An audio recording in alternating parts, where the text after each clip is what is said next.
안녕하세요. 코로나19로 교육 현장에서 정말 고생이 많으시죠? 현장 모든 선생님들이 함께하는 온라인 교육 시대에 이런 자리에서 인사드리게 된 점 너무 영광스럽습니다. 저는 인천의 작은 학교 인천 동양중학교의 코로나19 극복기를 말씀드리려고 이 자리에 섰습니다. 코로나19로 인해 급격하게 맞이하게 된 온라인 수업의 시작은 온라인 기기도 갖춰져 있지 않았고 교사들 역량 강화도 없었던 터라 현장 선생님들에게도 정말 걱정과 고민을 안겨주었습니다. EBS 온라인 클래스라는 우수한 교육 플랫폼이 있어서 출발이 어렵지는 않았습니다.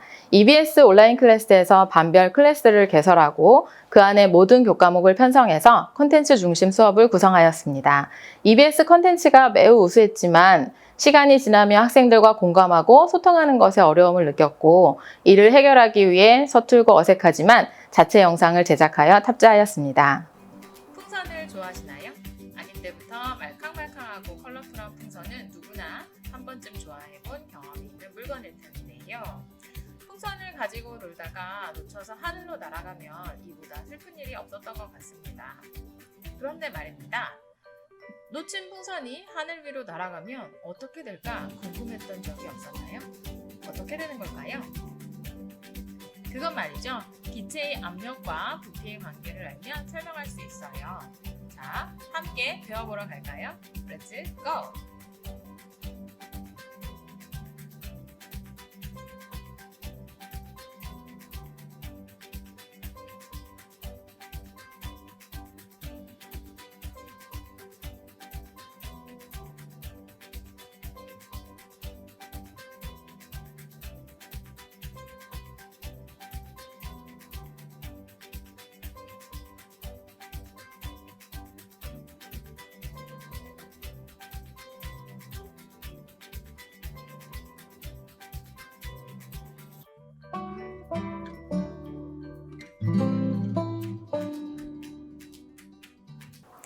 그런데 온라인 학습이 길어지다 보니 더 많은 소통을 원하게 되었고 쌍방향 소통 창구를 찾게 되었습니다. 바로 구글 클래스룸이었어요. 구글 클래스룸을 반별로 개설하고 교사, 학생 아이디를 배부하여 플랫폼을 세팅 후 운영을 시작하였습니다. 학급별 클래스룸은 학생들이 찾아 학습하기 쉽도록 매일 교과목 선생님들께서 수업을 개설해주고 학생은 그에 따라 순차적으로 학습할 수 있도록 구성되었습니다. 구글 클래스룸의 장점 중 하나는 성적 탭에서 학생들의 학습 상황을 한눈에 볼 수 있다는 것입니다. 수업 현황을 한눈에 파악하여 즉각적인 피드백을 하기가 매우 좋습니다. 구글 클래스룸에서는 보시는 것처럼 과제 제시, 퀴즈 과제, 질문, 자료 등을 다양하게 제시할 수 있고 구글 문서, 스프레드시트, 설문지 등의 툴을 자유롭게 함께 구성할 수 있다는 장점이 있습니다. 이렇게 수업을 제작하여 올려주려면 정말 많은 저장 공간이 필요한데 구글 드라이브는 용량을 무제한으로 제공해줘서 무리 없이 탑재하고 진행할 수 있었습니다. 구글 사이트 도구입니다. 구글 사이트 도구는 홈페이지를 손쉽게 만드는 저작 도구입니다. 학습 목표, 수업 영상, 형성평가, 과제 안내 등을 순차적으로 구성하여 컨텐츠 중심 수업을 구성할 수 있습니다. 무엇보다 구글 클래스룸의 꽃은 실시간 쌍방향 소통 수업이 가능하다는 점입니다. 클래스룸의 반 이름 아래에는 학급별 행아웃 미팅 링크가 생성되고 학급만의 쌍방향 소통 주소를 만들게 됩니다. 이 주소를 통해 과목별 선생님들께서는 수업 시간에 맞춰 실시간 쌍방향 소통 수업을 실시하고 계십니다. 코로나19로 온라인 수업을 진행하다 언제 대면 수업으로 전환될지, 대면 수업을 하다 어느 시점에 온라인 수업으로 전환될지 알 수 없었기에 어떻게 수업할 것인가가 매우 걱정스럽고 고민되는 시점이었습니다. 언제 온라인 수업으로 전환되어도 언제 대면 수업으로 전환되어도 수업이 연계성 있게 실시될 수 있어야 했기에 수업은 자연스럽게 온오프라인 블렌디드 수업으로 흘러갔습니다. 먼저 과학교과 수업의 수업 사례를 말씀드리겠습니다. 1학년 과학 5단원 상태 변화와 열 에너지 단원은 1에서 3차 시는 온라인 쌍방향 수업으로 4에서 5차 시는 오프라인 수업으로 6차 시는 다시 온라인 수업으로 구성되었습니다. 온라인 학습에서는 상태 변화와 에너지에 대한 기본 개념 학습을 진행하였는데 행아웃 미트와 줌의 화면 공유를 통해 보통 강의식이나 질의응답식 수업으로 진행하였습니다. 두 번째 문제 갑니다. 빠르다. 빠르다. 민호 빠르다, 그지? 네, 응고. 왜 이렇게 빨라, 진짜. 빙고. 자, 이번에는 세 번째 문제 가볼게요. 준비됐어? 큐! 응? 응? 응? 뭘까? 기억 디글리을이응 니은 디글. 어려워요? 이게 뭐예요? 그러니까 1단계 힌트 갑니다. 짠. 오! 답 나왔어. 윤호. 대단한데? 네. 딱 힌트 보니까 나오죠? 두 번째 힌트. 정답. 고드름이 녹는다. 이때 마이크를 켜고 대답하는 것을 매우 부담스러워하는 학생들이 많은데 채팅창을 활용하며 매우 활발하게 소통이 이루어집니다. 실시간 채팅을 이용할 수 있는 수업은 즉각적인 피드백을 해줄 수 있다는 장점도 있습니다. 개념학습을 진행함에 있어 앞서 보신 초성퀴즈 게임 활동은 온라인에서도 즐겁게 학습하는 데 도움이 됩니다. 온라인 수업은 모둠 협업 수업을 하기가 매우 어렵지만 줌 소회의실 기능을 활용하면 모둠 학습이 가능합니다. 교사는 소모둠을 구성하여 방을 만들어주고 자유롭게 방을 넘나들며 협업하는 모둠원들에게 조력자가 되어줄 수 있습니다. 학생들은 소모둠으로 만나게 될 때 전체가 함께 있을 때보다 더 편안하고 소통을 많이 하는 것을 볼 수 있었습니다. 소모둠 회의에서 충분한 토의를 거친 후 자료 수준 및 정리는 모둠별 패들렛을 이용합니다. 처음 패들렛을 사용하는 학생들이 걱정됐는데 학생들은 생각보다 빠르게 배우고 활용하는 모습을 보고 깜짝 놀랐습니다. 4차 산업혁명의 시대를 살아갈 아이들에게 ICT 교육이 꼭 필요하다는 것을 다시 한번 느끼는 순간이었습니다. 4차 시에는 오프라인 수업 시간이 되어 온라인에서 준비한 결과를 친구들에게 발표하는 시간을 가집니다. 발표를 듣는 학생들은 다른 모둠의 발표를 기록하고 자신의 모둠 활동과 비교해 평가도 하였습니다.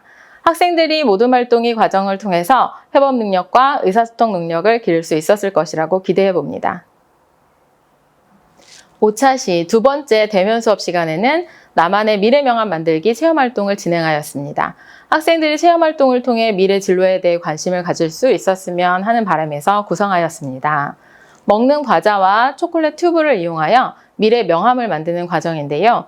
초콜릿의 융해라는 개념을 실생활에서 체험하면서 몸으로 느끼고 명함을 만들면서 미래 진로에 대해 생각해 볼 기회를 갖는 것입니다. 직업을 생각해 보지 않았다는 학생들도 많았는데 곧 웹툰 작가, 소방관, 탐정사무소장 등의 직업을 생각해내어 명함을 만들고 발표하였습니다. 오랜만에 만나 소통하는 시간을 가져서인지 모두들 즐거운 체험의 시간을 보냈습니다. 6차 시는 다시 온라인 학습의 시간이었습니다. 상태 변화와 열 에너지의 이동에 대해 확실한 개념 확립을 하기 위해 주위에서 흔히 볼 수 있는 냉장고와 에어컨의 과학적 원리를 온라인에서 모둠별로 토의하고 발표하는 시간을 가졌습니다. 그러면은 우리가 어떤 걸 할까? 말한 듯이 에어컨이 있고 냉장고가 있는데, 나는 둘 중에 상관없는데 한다 그러면 에어컨이 좀 더 낫지 않을까? 나도 그렇게 생각해. 에어컨이 좀 더 나을 것 같아. 다른 나랑이는? 애들은 어떻게 생각해? 나도 에어컨이 좋을 것 같아. 그러면 여기는 그럼 에어컨에 에어컨으로 대해서 할 할까? 거군요. 자, 지금 네. 그러면 여러분 패들렛의 내용 빨리 조사해서 에어컨의 원리 찾아서 열 에너지가 흡수하는 과정은 어디고 방출하는 과정은 어딘지 찾아서 자료 모아주시고 발표자료 만들어서 다시 만나서 발표해 볼게요. 자, 선생님 네. 도움이 필요하면 선생님한테 도움 요청할 수 있죠? 네. 네. 네, 오케이. 자, 1모둠의 발표 들어보겠습니다. 시작. 안녕하세요. 지금부터 1모든 발표 시작하겠습니다. 네. 저희 일본음이 발표할 주제는 바로 에어컨의 원리입니다. 먼저 에어컨이 무엇인지 모르는 분들은 없으시니 에어컨의 개념을 간단하게 알아볼게요. 에어컨이란 내기의 온도를 높이는 난방기까지 포함하는 개념이라는 뜻이라고 합니다. 등발기에서는 네. 상태 변화, 무슨 상태 변화가 일어나요? 기화요. 기화예요. 연지 대답 플러스. 네. 교사는 온오프라인을 넘나들며 정신이 없었는데 학생들은 오히려 너무나 차분하게 적응을 잘해주고 있죠. 이어서 두 번째 수업 사례를 말씀드리겠습니다. 온라인 수업으로 주제 선택 프로그램을 구성하는 일이 여간 어려운 일이 아니었습니다. 과학 관련 수업은 주로 실험 실습 위주로 이루어지는데 온라인을 통해 실험 실습을 한다는 건 참 고민되는 일이었어요. 그러던 중 2년 전 청소년 과학 상황극 톡신을 운영했던 기억이 있어서 과학에 대한 원리를 탐구하고 과학 토크 사이언스 시나리오를 써서 발표하는 일련의 과정을 통해 의사소통 능력을 향상시켜주고 싶었습니다. 과학 토크 사이언스의 8차시 운영 계획입니다. 쌍방향 수업을 통해 페임랩을 소개하고 3개의 페임랩을 함께 감상하며 내용을 정리하는 것으로 출발하였습니다. 감상한 페임랩을 재구성하여 관심 있는 부분에 대해 재구성 시나리오를 작성해서 함께 공유하고 발표하고 소통하였습니다. 3, 4차 시에는 오프라인 수업이라 개별적으로 윙윙 청소기를 만들고 청소기의 과학적 원리를 탐구하는 시간을 가졌습니다. 5, 6차 시에는 다시 온라인에서 만났기 때문에 윙윙 청소기의 원리를 발표하는 과학 토크 시나리오를 쓰고 수정하는 시간이었습니다. 실시간으로 작성하여 클래스룸에 탑재 후 발표하고 서로 수정 보완하는 작업을 협업을 통해 진행하였습니다. 7, 8차 시는 오프라인 수업 시간입니다. 23명의 학생들이 자신의 작품을 발표하고 서로 피드백을 해주며 소통하는 즐거운 시간입니다. 쑥스러워하는 학생들도 많았지만 모두 발표하는 나눔의 장을 즐겼습니다. 마지막으로 창체 동아리 활동을 말씀드리겠습니다. 과학교과에서 길러져야 할 중요한 역량이 창의적 사고력, 과학적 탐구 능력, 문제 해결력이라고 생각합니다. 이에 기후변화와 생태탐구란 주제로 창체 동아리를 운영하고 있습니다. 기후변화의 심각성을 깨닫고 지구환경 보호에 앞장서는 성숙한 민주시민을 양성하기 위한 프로그램을 운영하고자 하였습니다. 온라인 수업의 첫 시간은 자유탐구 과정과 방법을 학습하고 자유탐구 계획서를 세워 한 달 동안 탐구 활동을 한 후 보고서까지 이렇게 작성해 보았습니다. 다음 온라인 학습을 통해 기후변화의 위험성에 대해 학습하고 학습지를 작성하며 지구온난화를 늦추기 위한 방법을 생각해 탈탄소 경제로의 전환, 신재생 에너지에 대한 관심을 기울이기 시작하였습니다. 그런 후 대면 수업에서 만났을 때 브랜치 아트 포임 활동과 아파 그립톡 만들기 활동을 진행하였습니다. 브랜치 아트 포임 활동에서는 떨어진 나뭇잎과 나뭇가지 등의 자연물을 이용해서 기후변화를 늦추자는 염원을 담은 나만의 창작시를 표현하는 활동입니다. 한 명을 제외한 학생들이 모두 남학생들이었는데 꽤 멋들어진 작품들이 만들어졌죠? 아파 그립톡을 만드는 작업을 통해서는 자연의 아름다움을 느끼고 생명을 소중히 여기는 마음이 절로 들지 않았을까 생각됩니다. 중학교 오는 게 기대가 됐는데 코로나 때문에 집에서 온라인만 하게 되니까 섭섭했어요. 온라인에서는 기본 개념 학습을 하고 학교에 와서는 친구들과 소통하며 체험해서 좋아요. 콘텐츠 영상 보면서 수업할 때는 집중도 잘 안 됐었는데 쌍방향 수업하니까 잘 모르는 것도 물어볼 수 있고 규칙적인 생활도 할 수 있어서 좋아요. 그리고 줌 소그룹 회의 할 때는 친구들과 활발하게 대화할 수 있어서 좋아요. 동양중학교 사랑해요.